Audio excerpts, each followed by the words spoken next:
Hi, അപ്പോൾ ഇന്ന് ഞാനിവിടെ പറയാൻ ഉദ്ദേശിച്ചിരിക്കുന്ന പോയം എന്ന് പറയുന്നത് the journey of the magi T.S. Eliot എഴുതിയതാണ്.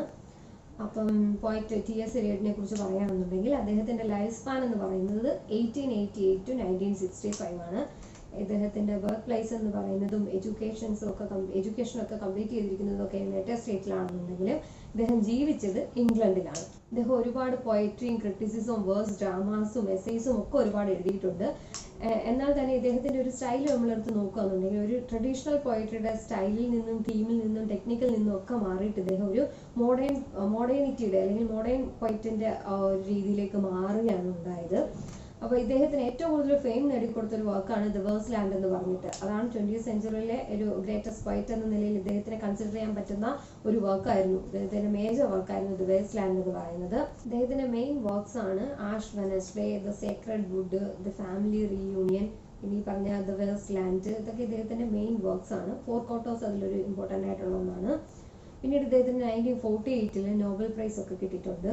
ഇനി നമ്മുടെ പോയം ജേർണി ഓഫ് ദി മജയിലേക്ക് പോവുകയാണെന്നുണ്ടെങ്കിൽ ഇതെന്ന് പറയുന്നത് ഒരു ഡ്രമാറ്റിക് മോണലോഗാണ്. ഡ്രമാറ്റിക് മോണലോഗ് എന്ന് പറയുമ്പോഴത്തേന് എന്താണെന്ന് വെച്ചാൽ ഒരു സ്പീക്കർ കാണും, അതായത് അത് പറയുന്ന ഒരു സ്പീക്കറും കാണും, ഒരു സൈലന്റ് ലിസണറും കാണും. ലിസണർ എന്ന് പറയുമ്പോഴത്തേന് ഒരാളവിടെ പ്രത്യക്ഷത്തിലുണ്ട് എന്നല്ല അർത്ഥം, ഒരു സൈലന്റ് ആയിട്ട് ഒരു ലിസണർ അവിടെ കണ്ടേക്കാം.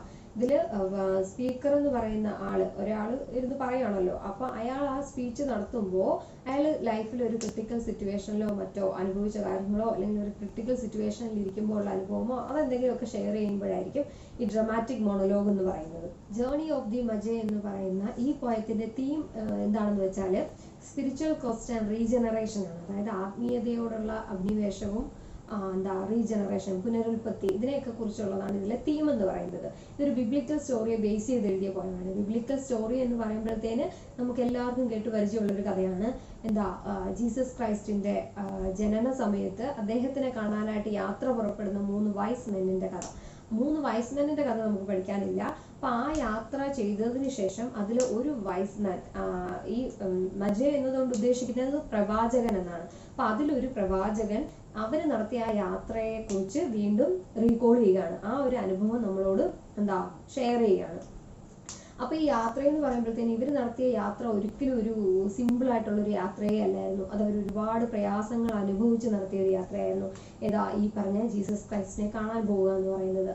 അപ്പൊ ആ പോയ വഴിയിൽ ഇവർ പോകുന്ന സമയം പറയുന്നുണ്ട്, വെതർ കണ്ടീഷനൊക്കെ ഭയങ്കര ബാഡായിട്ടിരുന്ന ഒരു സമയത്താണ് ഇവർ പോകുന്നത്. അപ്പൊ ആ ഒരു കാലാവസ്ഥയിൽ ഇവർ അതിനെയൊക്കെ തരണം ചെയ്തുകൊണ്ടാണ് പോകുന്നത്. അപ്പൊ കാലാവസ്ഥ വളരെ മോശമായിരുന്നു. പിന്നീട് ഇവർ പോകുന്ന വഴികളൊക്കെ മോശമായിരുന്നു. ഇവര് യാത്ര ചെയ്ത ക്യാമലിന് എന്ത് ചെയ്യാൻ പറ്റുന്നില്ല, ഈ വഴി മോശമായതുകൊണ്ടും കാലാവസ്ഥ ഇങ്ങനെ ആയതുകൊണ്ടും മുന്നോട്ട് പോകാൻ പറ്റാത്തത് കൊണ്ട് അത് അവിടെ ഓടി രക്ഷപ്പെടുന്നുണ്ട്. അപ്പൊ ഇവരെ കേഴ്സ് ചെയ്യുന്നുണ്ട്. ഈ ക്യാമലിന്റെ ഓണർ എന്ന് പറയുന്ന അയാളും അവിടെ നിന്ന് ഓടി രക്ഷപ്പെടുകയാണ്. പിന്നീട് ഈ നമ്മള് വഴിയിൽ വെട്ടം കാണുന്നതിന് വേണ്ടിയിട്ട് കത്തിച്ചു വെക്കുന്ന വിളക്കൊക്കെ അണഞ്ഞു പോവുകയാണ്, കാരണം കാലാവസ്ഥ അത്ര മോശമാണ്.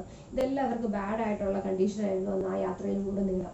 പക്ഷെ ഈ ഒക്കെ സാഹചര്യം കാരണം അവർക്ക് എന്ത് കിട്ടുന്നില്ല, ഒരു രാത്രി തങ്ങുന്നതിന് വേണ്ടിയിട്ട് ഒരു ഷെൽട്ടറോ അല്ലെങ്കിൽ ഫുഡോ അതൊന്നും കിട്ടാതിരിക്കുമ്പോഴത്തേന് ഇവർക്ക് എന്ത് ചെയ്യാൻ പറ്റുന്നില്ല, അതിജീവിച്ച് പോകാൻ പറ്റാത്തത് കൊണ്ട് ഇവരുടെ യാത്ര എവിടെയും ഒന്നും സ്റ്റോപ്പ് ചെയ്യാൻ പറ്റുന്നില്ല. ഇവർ കണ്ടിന്യൂസ് ആയിട്ട് ഇങ്ങനെ യാത്ര ചെയ്തുകൊണ്ടേയിരിക്കും, കാരണം ഷെൽട്ടർ ഒന്നും കിട്ടാത്തത് കൊണ്ട്. അങ്ങനെ ആ പോകുന്ന വഴിയിൽ ഇവർ ഒരുപാട് ദുരിതങ്ങൾ അനുഭവിച്ചിട്ടാണ് പോകുന്നത്. അപ്പൊ ഇത്രയും ദുരിതങ്ങൾ അനുഭവിച്ച് ഇവർ ഈ ജേർണി ഇങ്ങനെ കണ്ടിന്യൂ ചെയ്യുക എന്ന് വെച്ചാൽ ഇവിടെ സിംബോളിക്കലി അവർ മീൻ ചെയ്യുന്നത് എന്താണെന്ന് വെച്ചാൽ ഒരു പുതിയ ഫെയ്ത്ത് അവിടെ ജീസസ് ക്രൈസ്റ്റിന്റെ ജനനത്തോടൊപ്പം തന്നെ ഇവരിൽ എന്തുണ്ടാകുകയാണ്, പുതിയൊരു ഫെയ്ത്തിന്റെ കൂടെ ജനനമാണ് അവിടെ സംഭവിക്കുന്നത്. അതായത് ഇത്രയും നാളും തങ്ങളിൽ ഉണ്ടായിരുന്ന അന്ധവിശ്വാസങ്ങളും അനാചാരങ്ങളും അല്ലെങ്കിൽ അവർക്കുണ്ടായിരുന്ന ജ്ഞാനത്തോടുള്ള അവരുടെ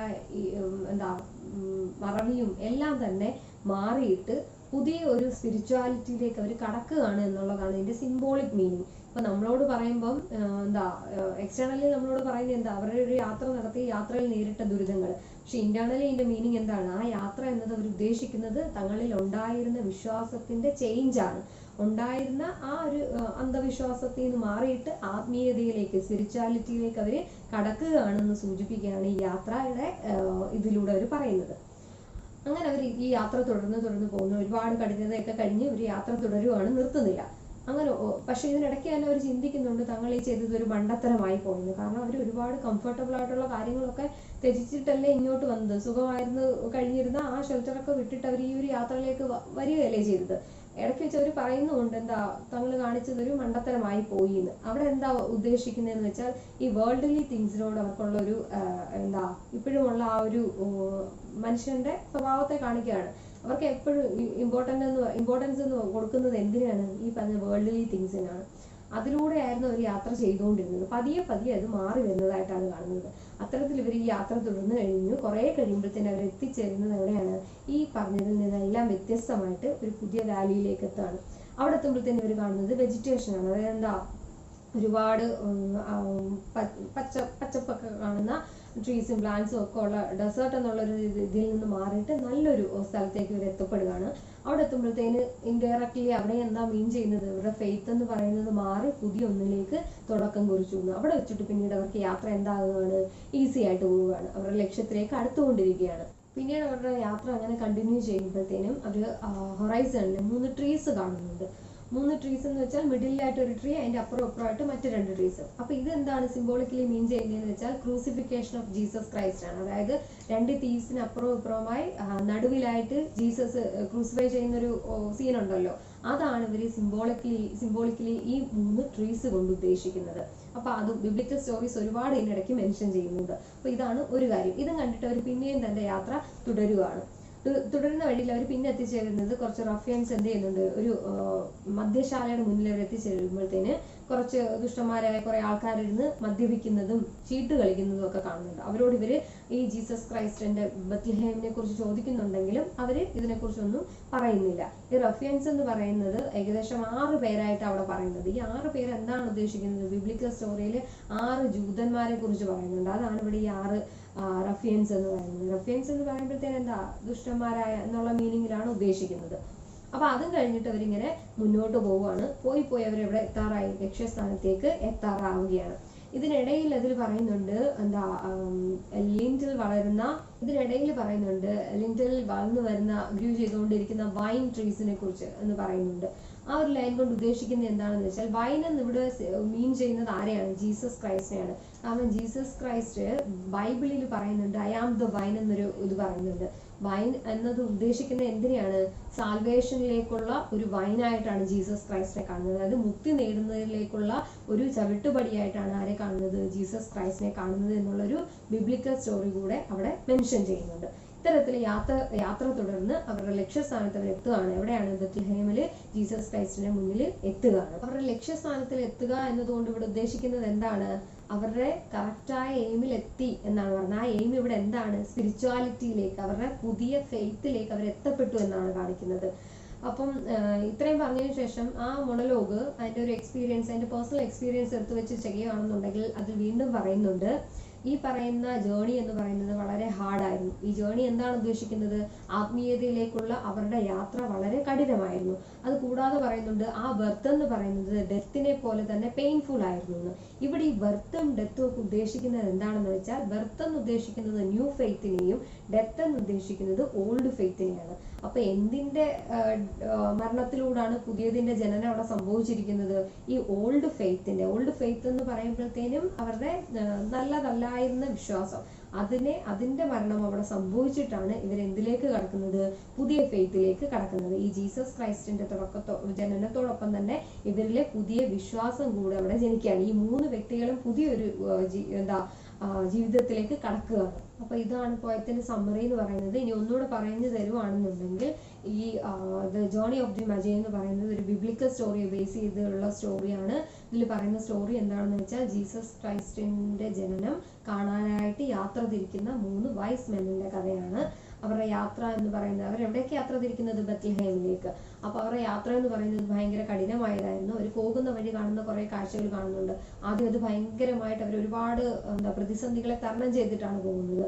എന്തൊക്കെയാ? ക്യാമലിന്റെ കാര്യവും വിന്ററിന്റെ കാര്യവും ഫുഡ് ഷെൽട്ടറിന്റെ ഒക്കെ പ്രശ്നങ്ങളൊക്കെ ഉണ്ടാവുന്നുണ്ട്. ഇതെല്ലാം തരണം ചെയ്ത് അവർ എത്തപ്പെടുന്നത് എന്താ? കുറച്ചുകൂടി ഈസി ആയിട്ടുള്ള ഒരു വേയിലേക്ക് കടക്കാണ്. അതിനിടയിൽ ക്രൂസിഫിക്കേഷൻ കാണിക്കുന്നതിന് വേണ്ടിയിട്ട് 3 ട്രീസിന്റെ കാര്യം പറയുന്നുണ്ട്.